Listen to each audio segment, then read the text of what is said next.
کچھ لوگوں کی عادت ہوتی ہے کہ وہ بہت زیادہ چیخ چیخ کے بولتے ہیں اور بلند آوازی سے گفتگو کرتے ہیں. یہ عادت بچپن سے انسان کے اندر پیدا ہو جاتی ہے، پھر آہستہ آہستہ آہستہ آہستہ یہ زندگی کا حصہ بن جاتی ہے. پھر وہ اپنے آپ کو روکنا بھی چاہے تو روک نہیں سکتے. اس لیے بچوں کو اس سے منع کر دینا چاہیے کہ وہ چیخ کر نہ بولیں، چلا کر نہ بولیں، درمیانی آواز سے گفتگو کریں. تو کہا اپنی آواز کو پست رکھو. اور یہ ممبر و محراب کے مالکوں کو بھی خاص طور پہ اس بات کا بہت خیال رکھنا چاہیے کہ ان کی آواز لوگوں کے کانوں پر بوجھ نہ بنے. آج کل تو یہ ساؤنڈ سسٹم لگے ہوئے ہیں، اور پھر ماشاءاللہ کچھ لوگ تو یہ ایکو کا بھی ضرورت سے زیادہ استعمال کرتے ہیں. سنجیدگی کے ساتھ، متانت کے ساتھ بات کرنا، سنجیدگی اور متانت کے ساتھ بات کو سننا، یہ شریعت کے آداب ہیں. جب کسی سے ہم کلام ہوں تو آپ بھی بلند آواز نہ ہو، اور دوسرا وہ اس کا جو جواب دے رہا ہو اس کی توجہ بھی بھٹکنے نہ پائے، وہ اپنے احساسات سے یہ بات بتائے. اور کہیں جواب دینا ضروری ہو تو حرج بھی نہیں ہے. آواز کو معتدل رکھو، خوبصورت رکھو. تو جس طرح بولنے کے آداب ہے اس طرح سننے کے بھی آداب ہے. ویسے ماہرین کہتے ہیں کہ تیز آوازیں بندہ پونے گھنٹے سے زیادہ نہیں سن سکتا، یعنی اس کا سٹیمنا جو ہے وہ اتنا ہی ہے کہ وہ اتنا سن لے. برداشت کر لے اس کے بعد وہ تو الگ بات ہے، لیکن یہ ہے کہ وہ جو آسانی کے ساتھ سن سکتا ہے اتنا ہی سن سکتا ہے.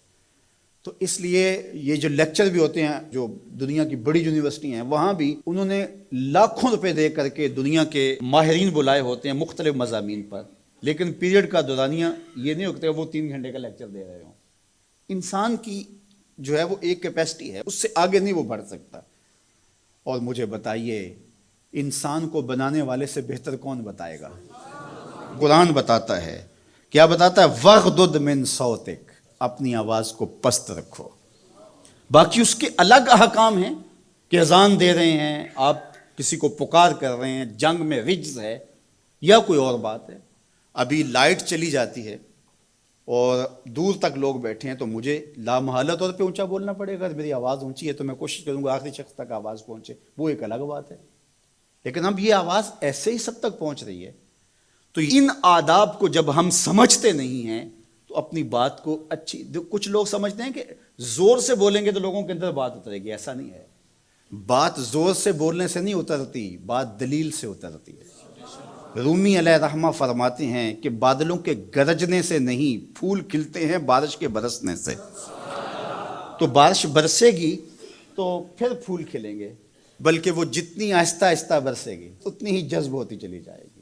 سہج پکے سو میٹھا ہو.